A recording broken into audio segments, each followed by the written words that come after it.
नमस्कार, मैं हूं कोमल सिंह और आप देख रहे हैं इंडिया विराट न्यूज।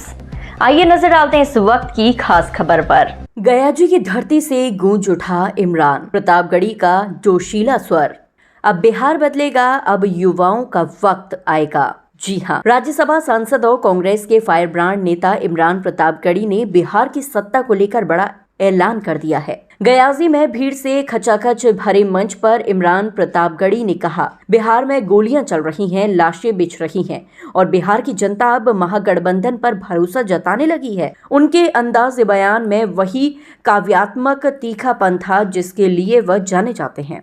तालियों, नारों और जोश से भरे माहौल में उन्होंने बिहार और केंद्र की सरकार दोनों पर ताबड़तोड़ प्रहार किए। उन्होंने कहा, चाय बेचने वाला अब रेल बेच रहा है, तेल बेच रहा है, हवाई अड्डे बेच रहा है। इमरान के शब्दों ने भीड़ में इलेक्ट्रिक माहौल बना दिया।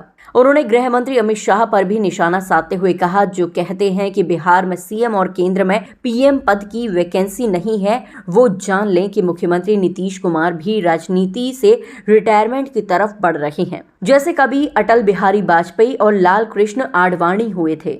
उन्होंने कहा, बिहार को अब एक नया और युवा मुख्यमंत्री मिलने वाला है और वह नाम है तेजस्वी यादव। और 2029 में दिल्ली को एक नया प्रधानमंत्री मिलने जा रहा है और वो है हमारे नेता राहुल गांधी। महागठबंधन की सरकार जुमला नहीं करती, वह अपने वादे निभाती है। जनता अब एनडीए से मुंह मोड़ चुकी है।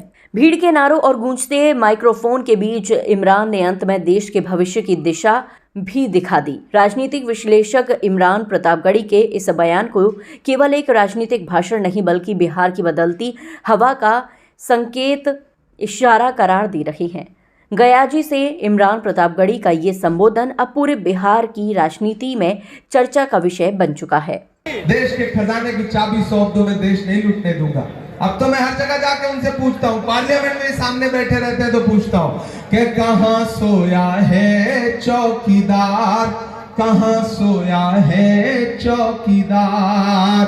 पेट्रोल और डीजल की कीमत रही सैकड़ा मार, कहाँ सोया है चौकीदार, कहाँ सोया है चौकीदार।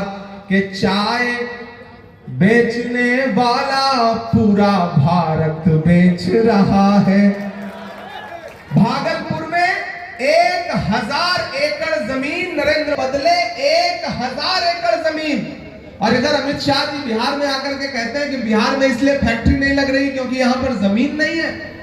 इससे ज्यादा बिहारी अस्मिता का अपमान क्या हो सकता है कि चाय बेचने वाला पूरा भारत बेच रहा है।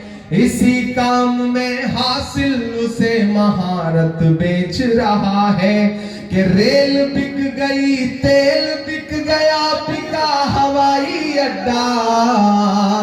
सही बात है कि नहीं? सही बात है कि नहीं? तो अगली लाइन पे यहां से वहां तक तैयार रहिएगा कि रेल बिक गई, तेल बिक गया, बिका हवाई अड्डा।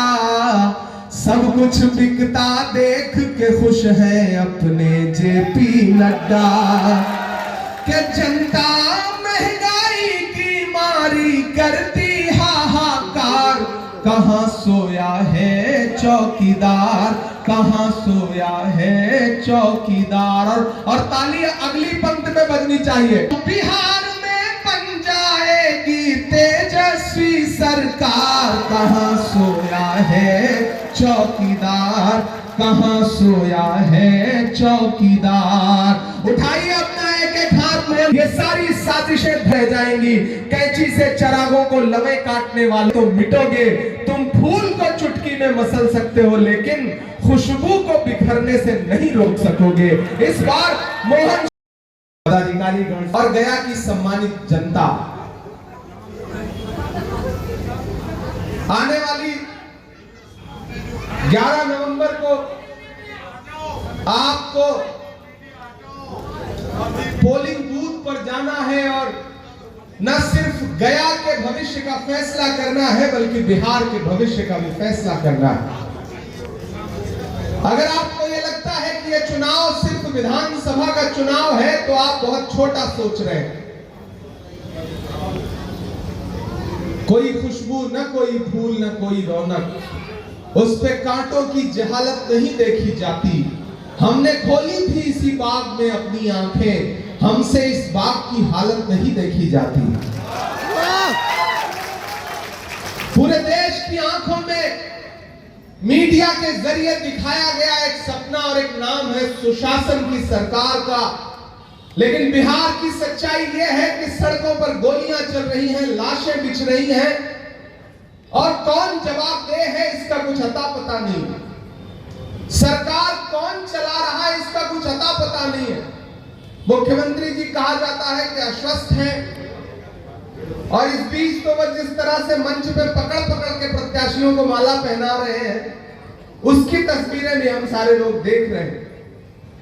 उधर दिल्ली में बैठा हुआ हाकिम ये सोचता है कि बिहार को गुजरात के रिमोट कंट्रोल से चलाया जाएगा, लेकिन मैं गया में खड़ा होकर के इस पवित्र धरती पर खड़ा होकर के ये कहता हूं और दिल्ली में बैठे हुए हुक्मरानों से भी ये कहना चाहता हूं कि ये बिहार है, ये उड़ती हुई चिड़िया के पर पहचानता है। अगर किसी को लगता है कि दिल्ली में बैठे हुए गुजरात के व्यापारी बिहार को रिमोट से चलाएंगे तो आप गलतफहमी के शिकार हैं। बिहार को बिहार की जनता चलाएगी, बिहार के युवा चलाएंगे, बिहार की महिलाएं चलाएंगी, बिहारी चलाएंगे, व्यापारी नहीं चलाएंगे। आज के लिए बस इतना ही। ऐसी ही देश और दुनिया की तमाम छोटी बड़ी खबरों को देखने के लिए जुड़े रहिए इंडिया विराट न्यूज के साथ। नमस्कार।